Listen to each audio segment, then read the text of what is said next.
Audio Jungle. Audio Jungle. Pendidik itu dalam dunia pendidikan ada 3. Mengapa? Karena pilar pendidikan kan ada 3. Coba lihat yang paling bawah itu, informal, formal, dan non formal.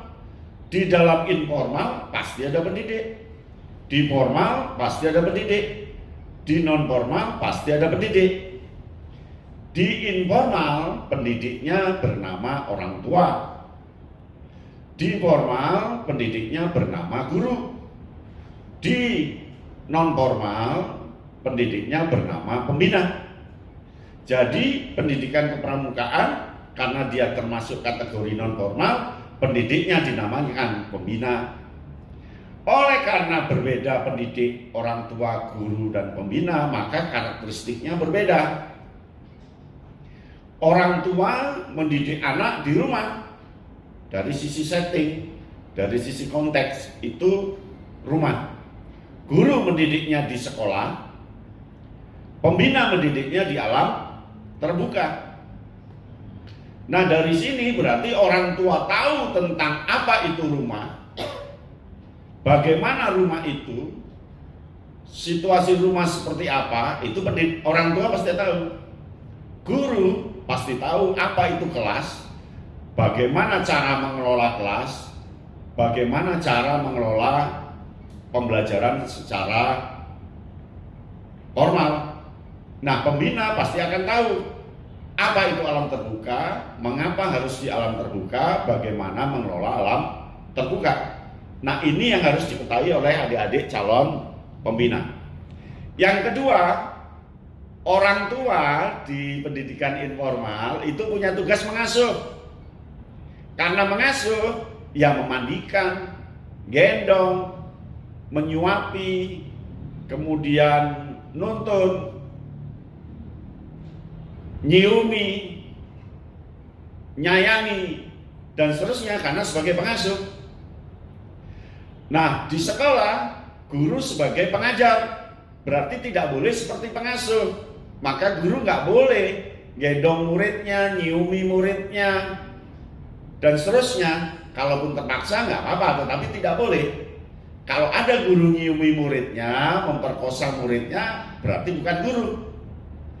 Begitu juga pembina, dia membina, tidak mengajar, tidak mengasuh.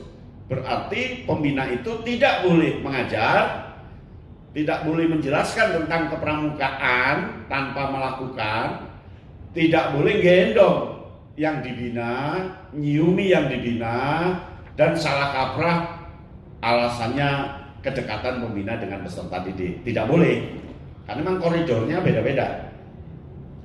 Nah, di orang tua dinamakan lulus, karena memang informal itu nggak ada kelasnya, nggak ada jenjangnya. Maka lulus itu nikah. Ketika anaknya sudah nikah itu lulus dari binaan orang tua selaku pendidik di rumah. Kalau guru itu rapot atau ijazah. Kalau pembina TKU, tanda kecakapan umum, artinya pembina itu ya harus melantik. Siapa yang dilantik? Semua anak yang dibina tidak terkecuali. Kan sama dengan guru, semua anak dapat rapot. Apakah di kelas itu tidak semua anak dapat rapot? Enggak, pasti semua dapat rapot kan? Maka begitu juga jadi pembina. Yang dibina ya semuanya harus dapat TKU, tidak boleh pilih-pilih, tidak boleh sempat tidak sempat. Maka di pramuka itu bina kalau bisa paling banyak 40 orang satu pembina. Nah, sekarang ini sedang terjadi salah kaprah. Satu pembina bina 300 orang, bina 200 orang. Ini salah kaprah. Tidak boleh. Kapan dia menangani TKU-nya? Tidak sempat. Jadi bina itu bukan ketika dia bina itu dikatakan bina, belum. Ketika dikatakan bina jika muncul indikatornya anak-anak mendapatkan TKU. Mengajar itu juga nggak ada indikatornya. Indikator mengajar itu ya rapot. Ketika anak-anak dapat raport dengan nilai yang bagus-bagus, berarti indikatornya mengajarnya berhasil. Nah, di orang tua juga begitu. Audio Jungle. Audio Jungle.